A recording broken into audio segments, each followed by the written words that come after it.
Okay, so let's get started. The oracle that I pulled for you guys is coming from this deck this time. It's using the Crystal Wisdom Healing Oracle. Okay, and the card that I pulled for you, Aries, is Nirvana Quartz.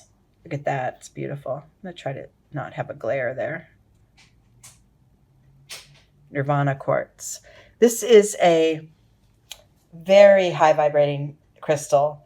This is a crystal that represents your enlightenment. So this is indicating for you it's time to sort of leave karma behind for now, bring in the light, get up into your blissful consciousness, and raise your vibration higher and higher. Okay. Remember, every act, karma is exactly what you do and what you say in every moment sets the table for your future, right? So if you work on, shifting your thoughts and words and actions into positive ones from here, it brings about positivity in your future.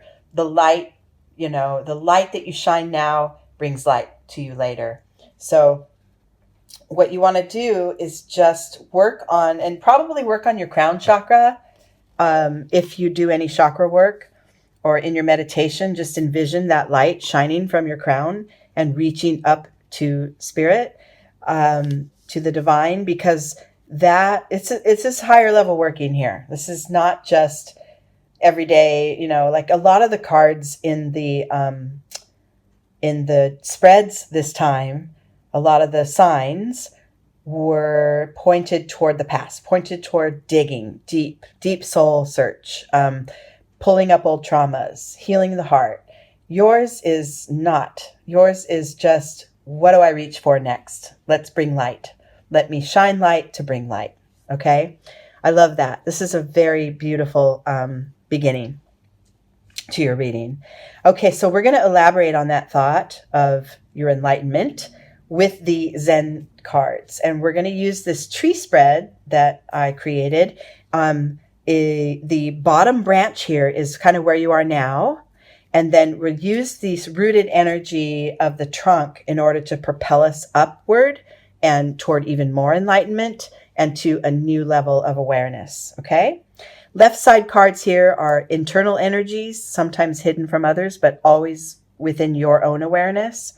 And right side cards are how they show up in your daily life, manifestations, real world interactions. Okay, starting point for you, Aries. Ooh, abundant. I got chills just now. You are starting with the realization and the connection to all that is abundant in your life. When we think abundance, sometimes we think prosperity financially. But when I feel this for you guys, it is all about the abundance of your soul. This is your connections. This is your connection to self, connection to spirit, connection to loved ones. This is the richness of life, just your ability to go out, be in nature, watch the birds, and gain huge messages and fulfillment from that simple act. That is the richness that you carry. That's the abundance that you have. You're sitting on that now, or you soon will be. And with this work towards your greater enlightenment, I mean, what a starting point, right? What a place to start from is already good. And we're going to get even better. So this is reminding you to look at the good, right? We talked about positive thoughts, positive energy. This is your focus to get you started, is on all that is good. Every one of us has light and dark. We have shadow in our lives. We have things that are more of a struggle. We have aspects that are challenging. We have pain. We all have that. But we also all have gifts and positive things and love and, really great creative energy flow. We all have that as well. And though being able to rest where you are, wherever you are, even if it's amongst some pain and challenge, but to be able to really turn your focus and shift your gaze toward those things that are working, toward those things that do bring joy. toward the accomplishments and achievements and connections that bring you well-being, just to be able to shift your focus there for a short time, you're creating your karmic future. You're creating your karma that will, show up later in your life as good stuff. So you need to keep the good flowing with the challenging, right? We need to keep it both, in our awareness. But for right now, Aries, it's all about the good. So we want you to focus on that. Internally, and this internal energy that supports this abundance is laziness. These cards, to me, in ways, are the same. They're both just living happy. This guy here in the laziness card, sometimes we're cautioned to not rest on our laurels. It's not time to slow down yet. You've achieved a lot, but don't stop. I'm saying for this reading and in what I'm getting intuitively, yeah, you got it. Just rest, just be with the good stuff. And you've achieved a lot, and you have a lot. You can take that funny, fancy drink with the umbrella in it and enjoy yourself, right? Get in your swimmers or your robe and sit in the sun and enjoy it. Just soak it all in. Soak in all the goodness. Along with this abundant dude, you got this. So within you, and supporting this need to focus on what's good, you're supported by that. Your internal energies are supporting that, are saying, yeah, that's a really great idea right now. I think I will. I think I'll take, 20 minutes out of every day and just fill myself up with all the thoughts that feel good. And then I'll go about my day. It's not like all sweetness and light, right? It's not all head in the clouds time. But for a few minutes a day, yeah, I'm gonna wallow in the good. Okay? That's what brings about more good. And that's what raises you up to that next level. Okay, in your external world, yeah, you may find your mental energies want you to stop doing this. Stop. What are you doing? Are you silly? Stop thinking about all the things that are good. There's also all these things that are bad. You need to be aware of it. You need to be on your toes, right? You may tell yourself that. And maybe the work that you have or the reality you have is kind of in opposition to all this feel-good stuff. Maybe your work is very serious and difficult at times, or maybe you're like me, a single mom juggling all these kids and really trying to keep it going, right? And that's a serious occupation or whatever. But still, there's time and there is permission, most of all, to focus on the things around you that are working, that are good. So notice when your mind wants to take you off your pedestal, but don't let it. Don't let it take you all the way off. You can notice when it wants to and be the observer of it, but get right back into that feel-good space. Because, you might as well feel good while you're doing the serious stuff, right? So you got to get that base up. You got to get that foundation going. But yeah, this, and our minds are beautifully there for us to have that balance, to have that checks and balances, to kind of say, not too much fun now. But in this process, for this reading, for you guys at this time, Aries, just notice those thoughts. You don't have to go all the way into them at this time, okay? Moving forward, this energy of this trunk card, it's rooted, sort of like an earthy energy, but it's also important to manifest or to master in order to move up and on, is this outsider card. Now, this tells the story of this little boy who really wishes he was living on the other side of that gate. He wants to be in that rainbow world where all the things look light and bright and happy, kind of like this abundance dude. He wants to be that all the time. He wants to be there. And maybe something, the mind, is telling him that he can't. He doesn't belong. He doesn't belong in happiness. It's not his right. Well, if you look closely, the lock on that chain to the gate is not engaged. All he has to do is open the gate and move toward what he wants. And so that's kind of the simplicity of this process for you is to gain your enlightenment. You just need to take a first step. You don't have to be a fully enlightened being walking the planet every single day in your abundance, right? There is balance. There is some seriousness. There is practicality. But for you to have your sort of launching pad be this abundant, happy, positive feeling, if you launch from there, then when the serious stuff comes, you feel safer, you feel more whole because it won't overtake you. The serious stuff has to be tended to, but it doesn't have to overtake you. Okay? And that's what this card's reminding you. You have the path. All you need to do is take that first step. Just right toward it. Right toward the light, right toward the abundance. Okay, and what does that create for you once you master? Oof. Oh, Aries. Oh my goodness.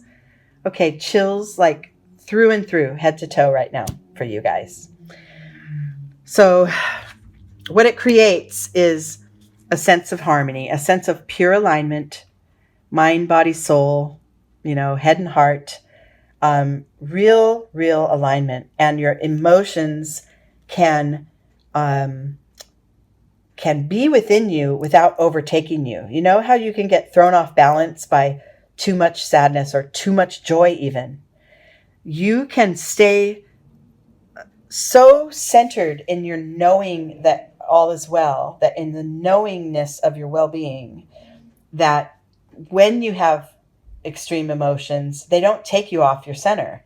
You absorb them and you feel them, and then you revert back to that knowing. That's where this positive thinking in the very beginning helps. Always with the positive mindset. I am always okay.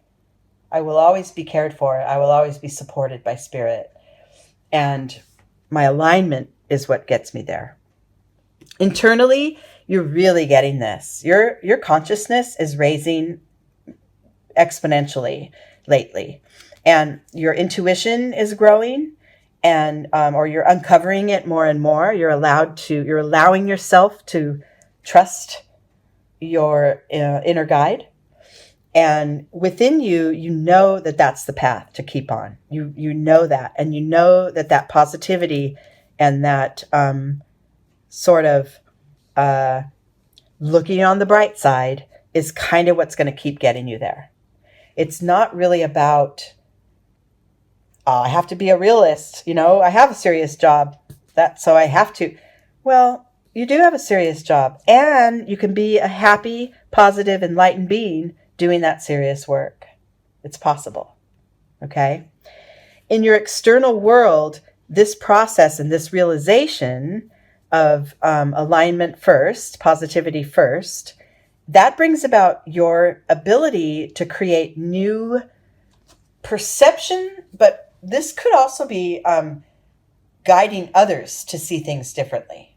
Just by setting the example that you're working on here, just by reaching your own stages of enlightenment, you may tap into others. You might turn into sort of like a beacon for others to guide them in their spiritual practice and their reaching for their next step. Alternatively, you could also be looking for creative new ways to maybe a creative new job or a new way of approaching old problems, right? This is just the new vision card is allowing you to open up your horizons and be willing, open, and able to shift your paradigms, to shift your old ways into new ways. And it starts with that positivity. It starts with that for sure. And then the outcome or the insight into this whole reading is this card of exhaustion. So what I'm going to say is twofold. You can ignore the process and say, well, I can only think, positive thoughts just when positive things happen to me. That's the only time I can be positive. I can't create my own positive way of seeing things. I'm not going to. Well, what's that going to end up with? You're going to end up with a tired old mind and just physically exhausted. It will affect you physically if you refuse to see the bright side. I know there are some of us that are just plain realists, and I understand that, but you're not just one thing, right? There's aspects of you that can reach higher. There's aspects of you that know, that can take a trauma and take a pain and find the gift in it. It takes a little practice, but it starts, like I said, with that positivity. And then the other side of this exhaustion card, when I said this was twofold, is that it could also be that since you are doing this work and moving toward your enlightenment so thoroughly and so well with your positive, uplifting, light-filled way of seeing things, since you are putting that to practice, you're avoiding this exhaustion. You're able to sustain the lightness. You're able to sustain the positive feeling, and you're avoiding the burnout. You can still hold that serious job or have that serious aspect of your life with a positive way to see it. It makes the work seem that much less taxing, and it creates more connection between you and others too, because everyone will gravitate to you because the soul work that you've done will show up in your daily life. It will show up and others will notice it. So you can avoid this burnout feeling by putting this into practice now. And remember, none of my readings, none of my guidance is ever asking you to be all of this 100% of the time or you're failed. That is not ever what I mean. So I'm just giving you the potential here, and it is momentary. And then we have so many facets to ourselves as human beings that it's impossible to require any one of us to reach enlightenment and stay there forever, right? It's just not realistic. We have real world things that bring us down a couple notches every now and then we start the work again. And then we bring in light again. So this is just a reminder of when, you find yourself in the position of, having a little willingness to see, to raise your vibration and see the positive side of things. That's the process to take. And the result will always strengthen your karma going forward. It will always strengthen your future experiences.